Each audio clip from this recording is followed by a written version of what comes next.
Hey guys, welcome to another travel tips video. Today we're going to talk about 5 ways you can travel like a local.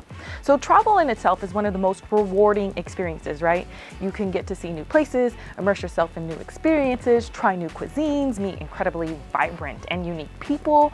However, not all travel is created equal. You can be a tourist or you can be a traveler. And if you know anything about me, we're all about being travelers. Woohoo! So tip number 1.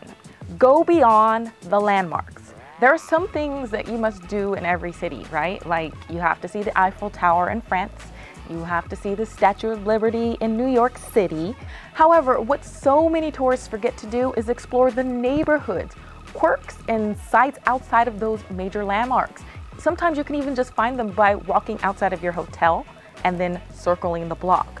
Some of the most memorable experiences come from those moments that you veer off the beaten path and you get lost in neighborhoods and cafes and stores and parks and live amongst the locals. Hang where the locals hang. Doesn't it sound like a movie? Tip number 2, put down the camera. I know you're on vacation and you have to document everything. I mean, what are your Facebook friends gonna think, right? You didn't really go to Paris. You didn't really go to Costa Rica. I've written an entire article on this on the Daily Fare.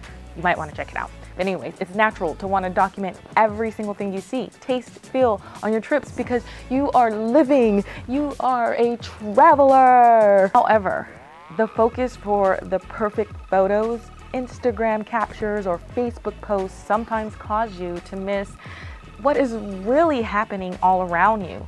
I gave an example in the article that I written, so I really just want you to go read it. Please, here's the link. So whether it's just for a moment or an entire day, putting down the camera or the phone will help you soak up the most from your trip and the place that you're visiting. Now, I recently went on a trip to Minneapolis, Minnesota. I got to visit Prince's studio, Paisley Park, and do you know what he forbade us to bring? Cameras, our cell phones, and we just have to enjoy the moment. And that was one of the best parties that I've been to my entire life. Number 3, explore the town, the neighborhood, the city with a local.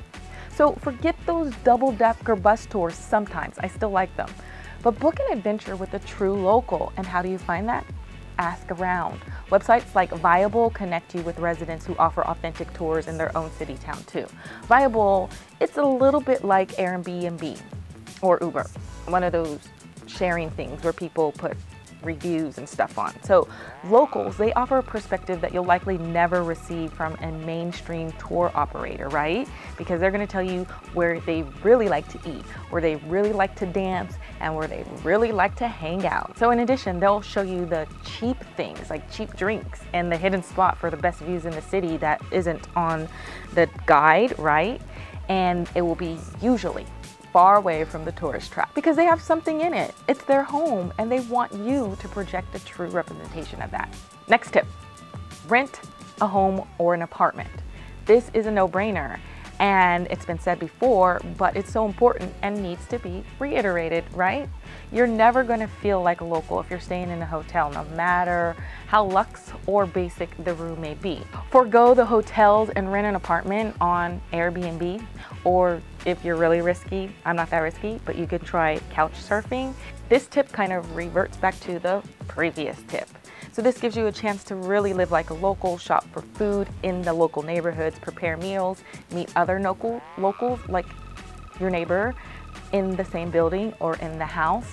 And oftentimes an Airbnb, the host, they'll give you their own guides right there on the table when you come in to check in. Okay, next tip, take a cooking class.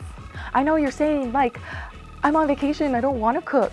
But there's people, believe it or not, who like really enjoy cooking and it's like soothing to them and they get a lot of joy from it. So if that's you, there are few things that can give you deeper insight to the country, city, town, quite like food, right? That's why we like to eat foods when we travel.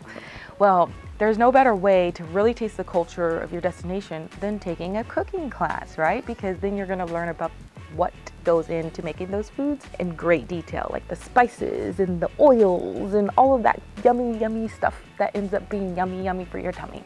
So cooking classes not only teach you about the place's authentic cuisine like pho in Vietnam or foie gras in France, I'm probably not saying that right, but you get what I'm saying.